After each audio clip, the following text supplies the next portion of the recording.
One, two, three, and...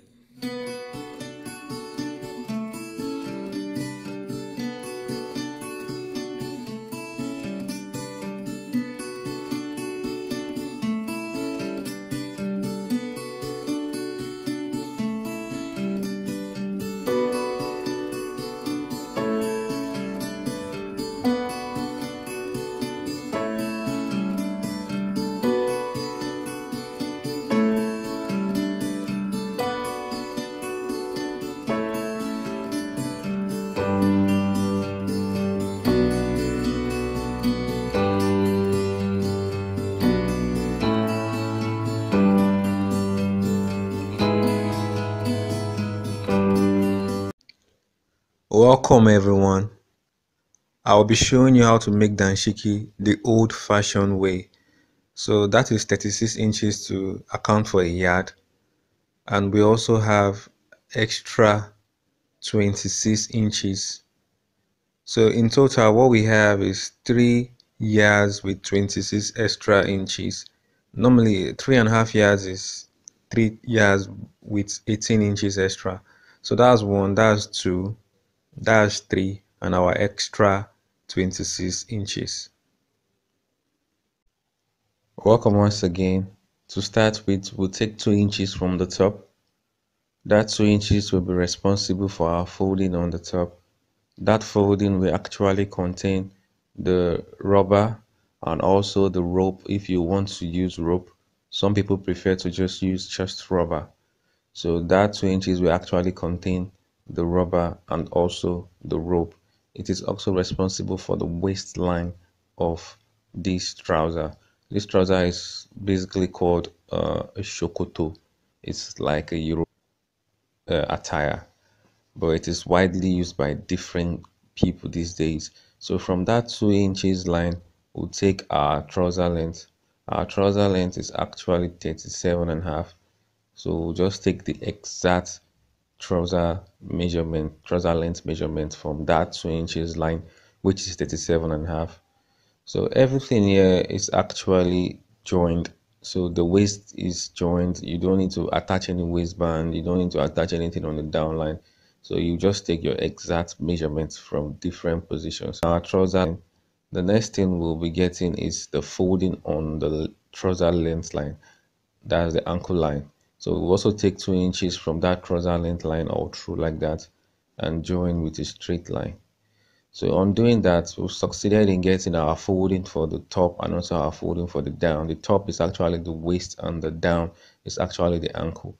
Then we will take our 2.5 inches mark on that ankle, and that 2.5 inches mark will be responsible for our slant. Your trouser is not actually straight. When you are cutting anything straight, you're probably cutting a knicker or a short. So from that 2.5 inches mark, we'll start bending a slant line up until the waist line. If you are making yours, you can make yours 2 inches, or you can even make yours as big as 3 inches, depending on how slant you want yours to be. But it's all depending on the size of the person you are working with. If the person is very big, the bigger the slant. If the person is very small, the smaller the slant. So for hip of 40, you probably use 2, but this hip is 44. That's why we're using 2.5. So after joining our slant, we'll take our crotch depth. Our crotch depth is actually 13 inches. 13 inches from that 2 inches mark from the waistline. So we'll take 13 inches. So as you see on this our folding, we are not really taking note of the thigh measurement in depending on how big we make our folding. It is after we want to start taking measurements, we'll now start adjusting to take our measurements. So you can see now I'm practically adjusting now because I want to take the measurement. So this pattern of cutting will actually help you to manage your material. You just don't fold and cut. No, whatever you're cutting will be the exact thing you need to cut from that piece. So I'll take my thigh measurement. My thigh measurement is actually 46.5. So I think that will be 13.25. So I'll take my thigh measurement like that. So you can see that I still need to adjust more. So it is when I'm taking my measurement, I know how much I adjust the folding. Then I'll take extra 2 inches. If it were to be a thigh smaller than that, I might take as small as 1 inches. So I'll divide that crotch depth into two, and that will be the line I'll be taking my hip measurement. So after dividing that crotch into two, I've actually got my hip line. My hip is 44, so I'll be marking 11 inches. That is 44 divided by 4. And I'll be marking that 11 inches on the waist line. There's nothing like waist measurement on this way of cutting your trouser. You put your hip measurement on your waist, because most men, if not all men, have their hip actually bigger than their waist, unless on very few occasions where you have people with their waist bigger than their hip, you consider that. So I'll be joining the hip to the waist and also to the crotch. So after doing that, I'll be going down by 1 inch to take that thigh measurement again, and this is to help for my curve, since we are not working with the knee on this. So we'll just go straight to the ankle measurement, take our ankle divided by 2, then we'll also take it on the folding line like that. Then we'll go up by 2 inches because the ankle will be folded upwards. So we'll go up by 2 inches and we'll take the ankle measurement on that 2 inches back again. And after this, we'll just join with the broken line from the crotch up until the ankle.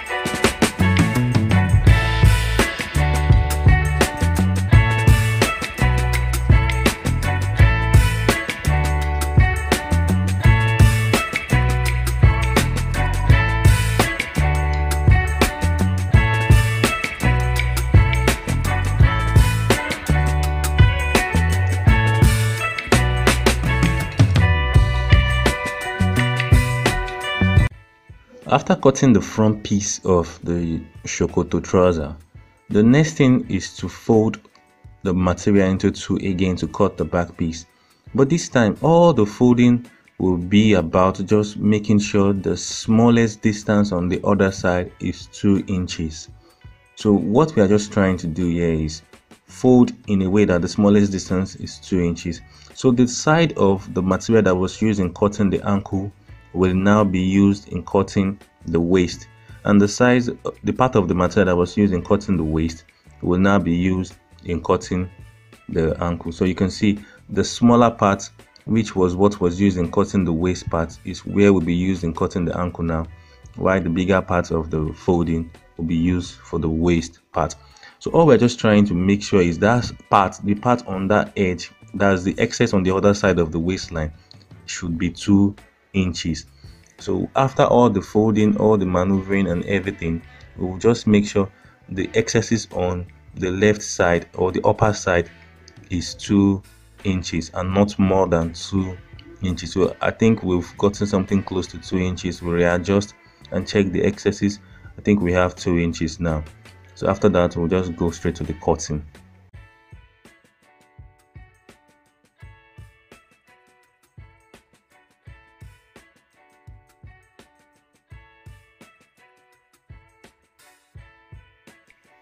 While cutting this curve part of the back piece, remember the waistline of the back piece is 1 inch higher, so we cut from that crotch point up until the waist, and we also trim the ankle line. So we've cut off the curve part. Now we'll readjust to the edge of the excess on that waist side, which is 2 inches, which will inevitably give us an excess of 2 inches again on this other side. So as you can see, we've adjusted it to the end of the waistline on the other side. So the excesses on this front line now will all be constant 2 inches from the ankle up to the crotch up to the waist. So we have to confirm this. After confirming it, we'll go straight to the cutting of the other side. But before then, we'll make sure both pieces are together, not one extended beyond the other. So after that, we'll just cut off from the other side, and that will be all.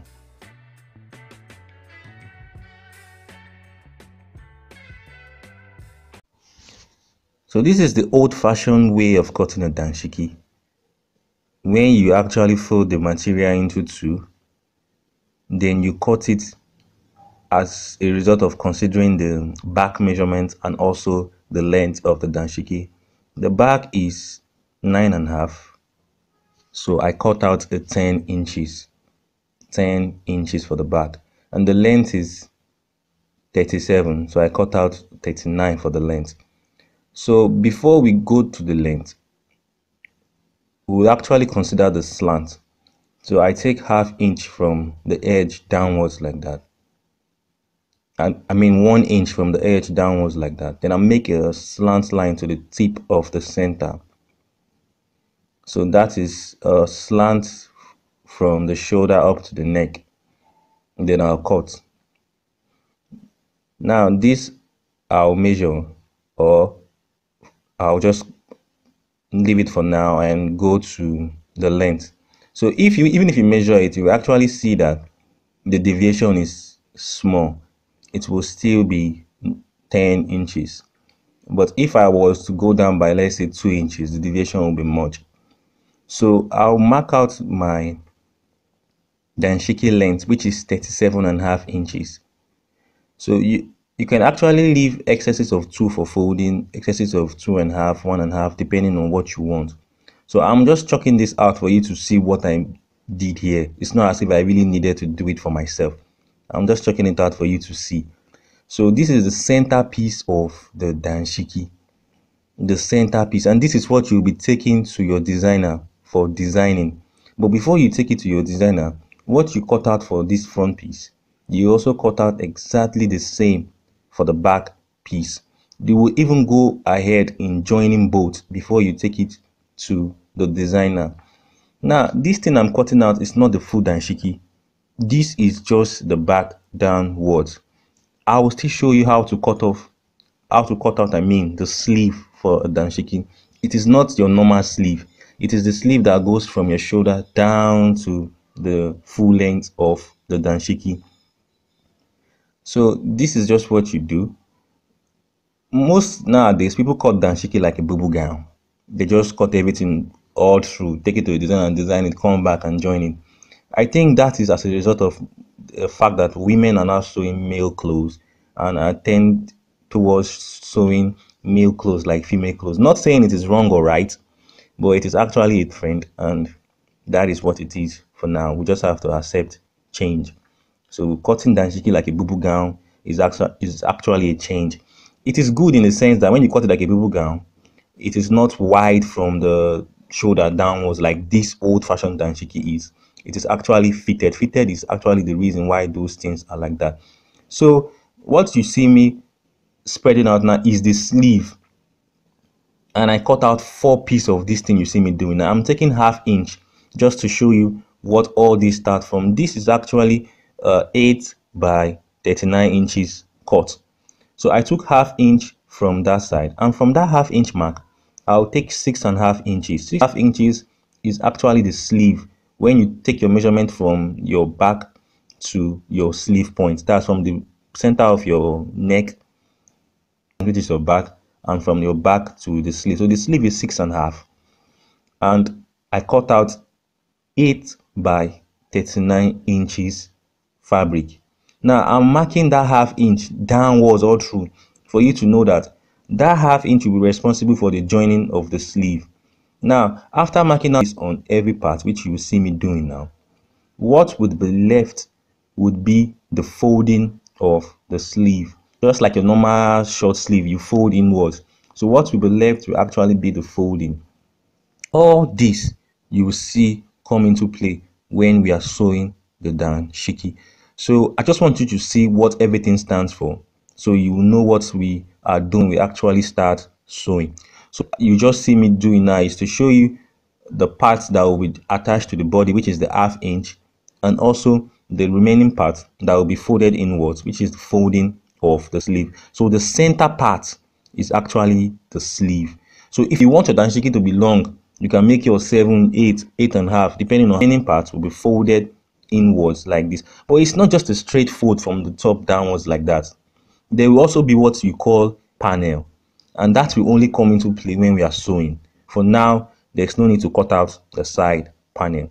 Now, this kind of danshiki, if you are sewing this kind of danshiki, it is easier for you to manage material, especially when the fabric doesn't have lines. You know, when your fabric have lines, you have to follow the lines. So when your fabric doesn't have lines, it's more easier because this is actually cut in pieces. So you can actually manage your fabric. But nowadays, people want your danshiki to be fitted. So it makes this one a little bit outdated. But this is the real danshiki. If you want to do wedding, like a traditional wedding, you don't sew the nowadays danshiki. No, you sew this kind of danshiki. This kind of danshiki, it's actually like a mini form of agbada. In the olden days, this is worn under the agbada. That's when they say when the son of a king removes the agbada, the danshiki is always left. This is what they mean in that Yoruba adage. So it is actually not supposed to be fitted on your body. And that is why the abeti aja cap is actually perfect for it. So for us to take it to our designer, we have to join the neck, or should I say the shoulder line of both front pieces, both center pieces of the front. So I'll join from the beginning like that to the end. So just to join that shoulder line, then I'll make use of my pressing iron to straighten it. After which I'll take it to my designer. Then we'll come to the sewing process.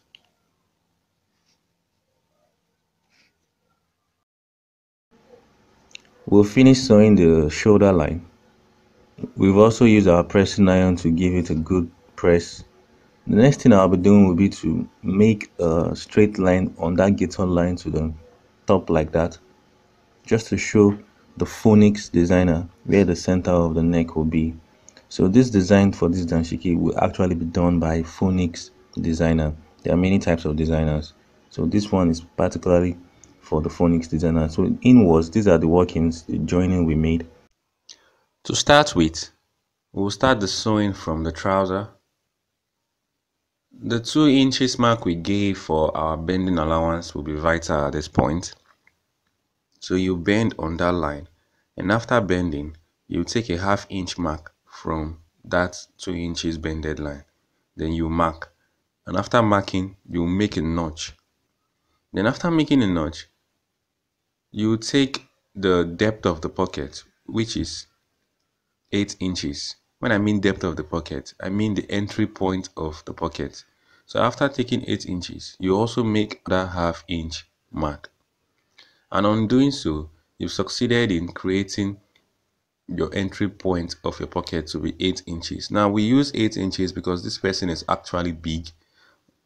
On a normal medium size, we might use 7 inches. For the pockets we'll be working with a 6.5 inches by 16 size pocket, and there's a little curve made on the downline like that. And I'll be explaining how that 1/2 inch we took downwards will come into play now. In starting the fixing of our pocket, you place the right face of the pocket to the right face of the trouser piece like that, and you place the pocket 1.5 inches above the 1/2 inch mark of the trouser piece. After doing that, you sew from the 1/2 inch mark to the other 1/2 inch mark. The stitch is made from 1/2 inch notch to the other 1/2 inch notch. The next thing on the menu will be to notch the material from the initial notch of the trouser piece. So where you notch the trouser piece before, you also notch the pocket material. Then you turn it outwards like this. After turning it outwards, you stretch and make sure everything is straight. Then after doing that, you make a 1/2 inch stitch. You can also use a pressing iron to straighten it before you stitch, or you just make a 1/2 inch stitch like that. Then after doing that, you bring it outwards from that center line like that, and you sew on the down line. We've sewn the down line by 1/2 inch stitch, and we followed the curve when sewing. So you bring it out. So because it has a curve, you have to use something like a scissors to bring out every edge of that curve out. Then you make use of your machine to top stitch on the edge all through like that.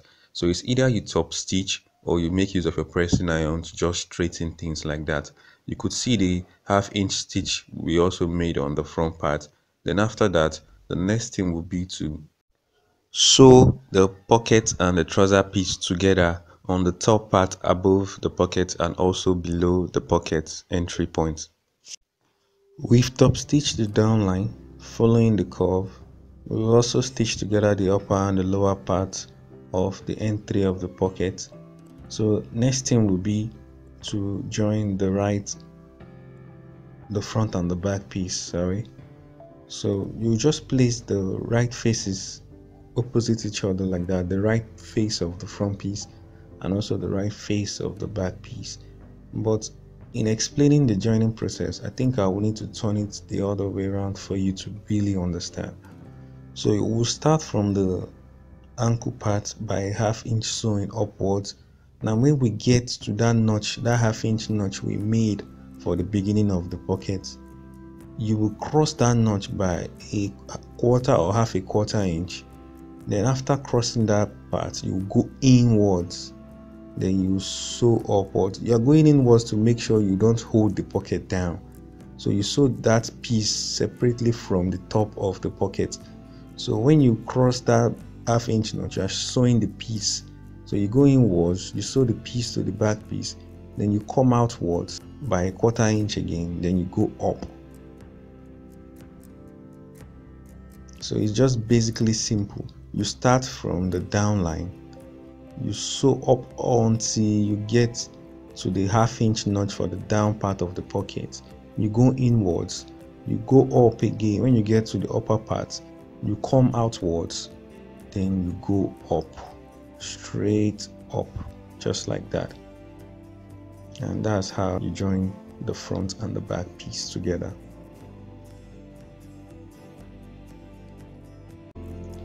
The reason we sew like that, by taking it inwards, down and outwards, out again, was just to make sure the pocket is not closed, like that's the entry point is open. You can still put your hands inside. So after sewing the front and the back piece on the left side, you also sew the front and the back piece together on the right side, only this time from the crotch to the ankle line. Then you also whip. On joining the front and the back piece together, I also whipped the edges of the stitch. I whipped for the right side and also for the left side. So I've practically joined the front and the back piece together. Now before I turn it outwards, I also aligned the sewing line of the front and the back together, then use my pressing iron to create a gaiter. And this is just a mild pressing. After I finish sewing the trouser, I will do a full pressing, but I just want to have you can see the alignments between the sewing line of the front and the back. I just want to have a sense of how everything will look like, because I need it to look organized when I'm actually taking my trouser length. That gaiter will help me when I'm actually bending the trouser length. So I already created the gaiter from the pressing, and like I explained, I made sure the front and the back sewing line was in alignment. And I also do that for the other leg, that's the right leg. So in joining both, I'll just place the crotch parts to meet each other exactly at the same point. Then I'll sew to the back half-inch all through the crotch point. But when I'm sewing, I'll make sure I allow one part to be higher than the other part. Then I'll also sew from the crotch, but only this time I will stop 3 inches before the waistline. I'll stop 3 inches before the waistline. Then I'll continue 1 inch after where I stopped. I'll stop 3 inches. Let me use a chalk to mark it out for you to see. So I'll stop, then I'll give 1 inch gap.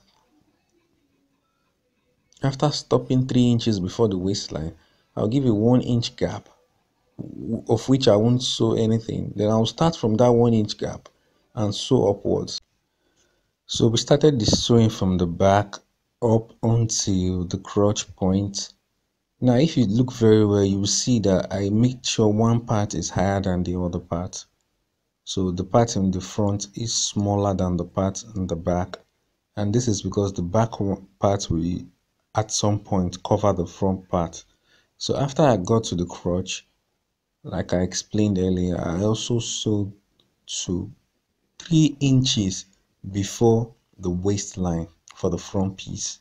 So I stopped, gave a 1 inch gap, then I continued up until the top. So for that, I also made sure the back is higher than the front, because at some point the back will also cover the front. So you can see what we need here. That 1 inch opening will be responsible for our rope and rubber.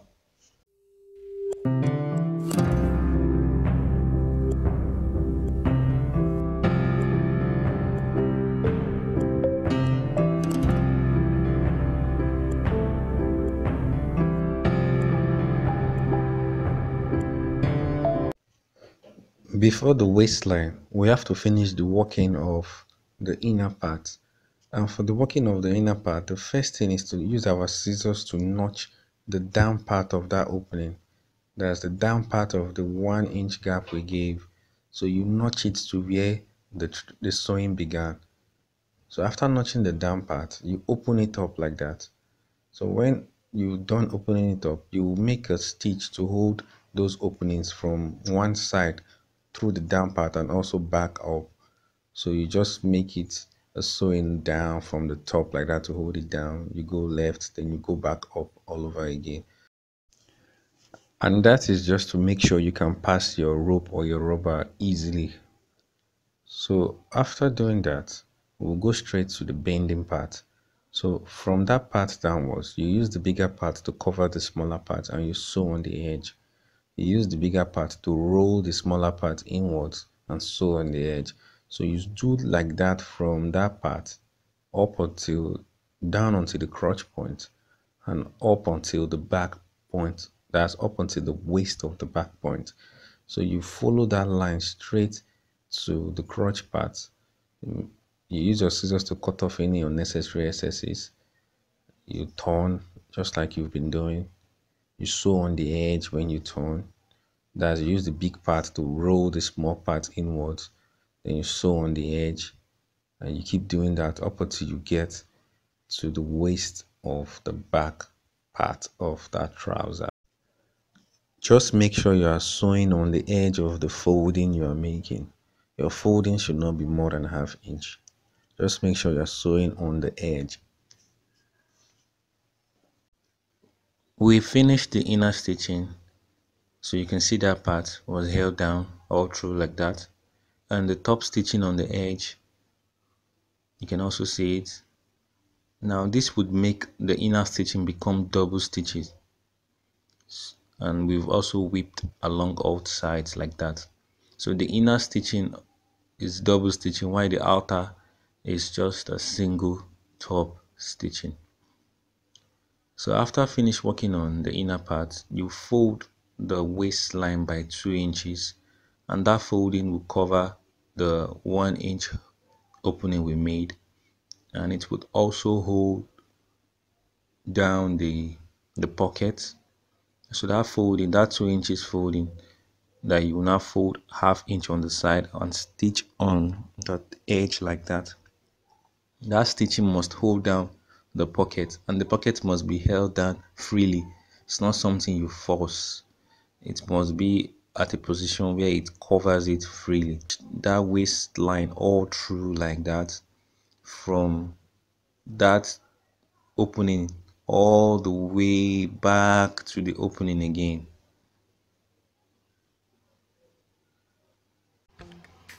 So we've sewn the waistline, and the waistline also held the pockets down. It also covered the 1 inch opening. So we sew the waistline on the edge all through like that, from the front to the back, back to the front. And this means the trouser is one step away from being finished. So the only thing to do right now will be to just press the trouser and give it the ghetto line for the left and the right side. At that point, we can now get our trouser length. So you put your tape rule from the waist up until your desired length mark. Then you mark and fold inwards. After folding inwards, normally we're supposed to have 2 inches folding from our measurement. Use a press, then you sew all through. You now do the real pressing. So you do for the other leg too. For your rope, you cut your piece as high as 1.5 inches and as long as possible. Then you fold the edge inwards like that to make sure you give it a finished edge. After folding it inwards, you bend by 1/4 inch on both sides. After bending by 1/4 inch on both sides, you now bend both edges again to meet each other. After bending both edges to meet each other, you sew on the edge from the beginning, and you continue to do that to the end of the rope you actually cut out.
So this is the Phoenix design embroidery made on the danshiki.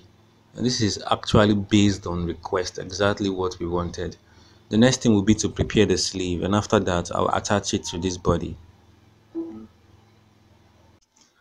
To prepare our sleeve, we took a 1.5 inches mark on the down line like that and made a straight line to the edge of the other side. So with our tape rule, we took a 1.5 inches mark, got a point, and from that point we used our ruler to draw a straight line, or should I say a slant line, to the other side. And this slant we created, we actually cut off, and this will actually make our sleeve slanted. And you will do this for the other sleeves. So these two we are cutting together will be for the right, you will do another two for the left. After cutting the slant on the shoulder, we also joined it, and the 1/2 inch chalk mark you see there is for the distance to be joined to the body, and in between both mark points is the sleeve measurement itself. The other part is what will be folded. So the other part is where you see my hands rolling down, and that will be folded inwards, and that would also contain the side panel. Now to get the side panel, we will take the measurement of that's the depth of our armhole. You can take 10 or you can take 11. If you have a smaller measurement, you can take 9, but normal measurement is basically 10 for adults. So when you take your 10 inches mark, you notch, you draw of what you are doing, because that will be where this side piece you want to see. So you can see I folded the side piece on the edge and sew it just to give it a finished edge. And after doing that, I will place it in between both pieces of the sleeve like that and sew it to both sides. So I'll place it on that 10 inches mark I took, then I'll together with the sleeve piece on the right and also together with the sleeve piece on the left. So but I'll follow the actual measurement I gave for folding allowance when I'm stitching. I will not make use of a ½ inch stitch. Instead, I'll make use of that line you saw I drew out there. That will be the line I will follow. So I'll just sew from the beginning like that to the down line. Then after doing that, I'll join to the other side, sew from the beginning also to the down line.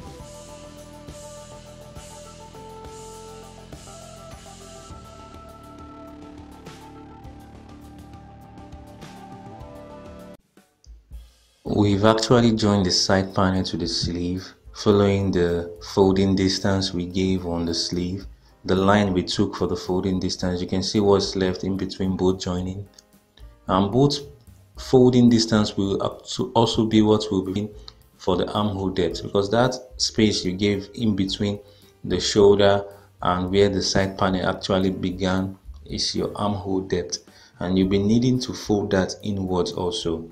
So we'll be folding that following the same line we actually considered when we were sewing the side panel to the sleeve. So you fold like that. You fold from the beginning of the joining of the one side panel to the beginning of the joining of the other side panel.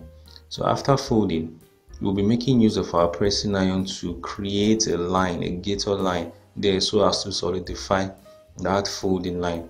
It makes it easier when you've created the line. So when you go on your sewing machine to stitch it down, it becomes an easy job to do. So after using our pressing iron to hold it down, we'll go straight to the sewing machine to sew it. But before then, let me show you what you'll be doing. After folding it and pressing it, you also fold it again inwards by 1/4 inch and sew on the edge. You sew on the edge from the beginning of the joining of the panel to the other beginning of the joining of the other side panel. And on doing that, you go to your pressing iron again and iron again after you get to the end of that beginning of the joining.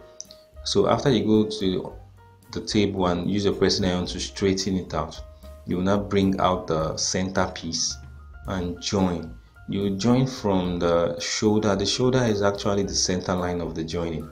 So from that shoulder, if you want to be careful enough, you use a pin to hold the shoulder line to the other shoulder line. Then you stitch all the front all through like that, and also the back. You can do a double stitch on the front. What I mean by double stitch, you sew inwards, fold and sew again, or you just sew and make use of your whipping machine to whip the edges. So that shoulder is the center line of the joining. So you sew to the back all through and also to the front. You do the same for the right and also for the left hand side. And after doing that, you bend the down line by 2 inches. So after sewing for the other side also, you bend the down line by 2 inches. After bending the down line by 2 inches, you fold and sew also all through. We've attached our side panel, and we also fold the excesses on the upper part and sew on the edge. So the whole armhole is folded and sewn, and we did that for both sleeves. We did that for the right, and we also did that for the left sleeve. So in between both sleeves we actually be the piece we took to the designer for embroidery, and for that piece to be joined to these sleeves, we will place it in between this sleeve. And in placing it in between the sleeves, you have to join this piece with the sleeve from the shoulder line. So that shoulder line is actually the center line. So that is where you just join. You just make sure the shoulder line is in alignment. So you can see the slant. The slant actually goes downwards from that back line. So the back ends there and the sleeve begins from that back. So it went a little downwards. So it doesn't really matter. The most important thing is for the back to just be a straight slant. So you sew on the front and you also sew together at the back. Just join the sleeve from the front all the way to the back, from one downline to the other downline. We've attached our side panel and we also fold the excesses on the upper part and sew on the edge.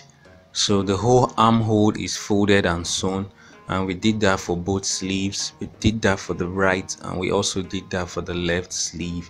So in between both sleeves we actually be the piece we took to the designer for embroidery, and for that piece to be joined to these sleeves we will place it in between this sleeve. And in placing it in between the sleeves, you have to join this piece with the sleeve from the shoulder line. So that shoulder line is actually the center line. So that is where you just join. You just make sure the shoulder line is in alignment. So you can see the slant. The slant actually goes downwards from that back line. So the back ends there and the sleeve begins from that back. So it went a little downwards. So it doesn't really matter. The most important thing is for the back to just be a straight slant. So you sew on the front and you also sew together at the back. Just join the sleeve from the front all the way to the back, from one downline to the other downline. 1, 2, 3,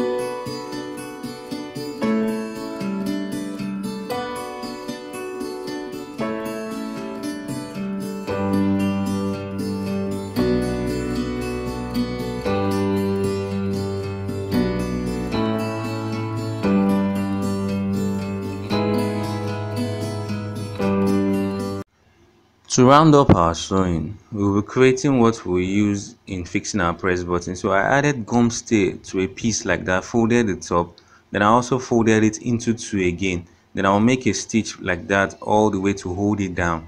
And after making that stitch, I'll place it in between both entry points of the neck.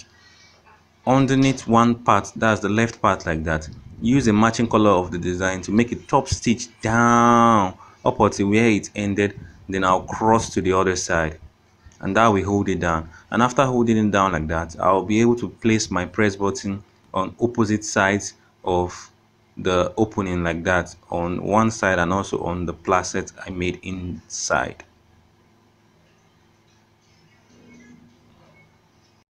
1, 2, 3,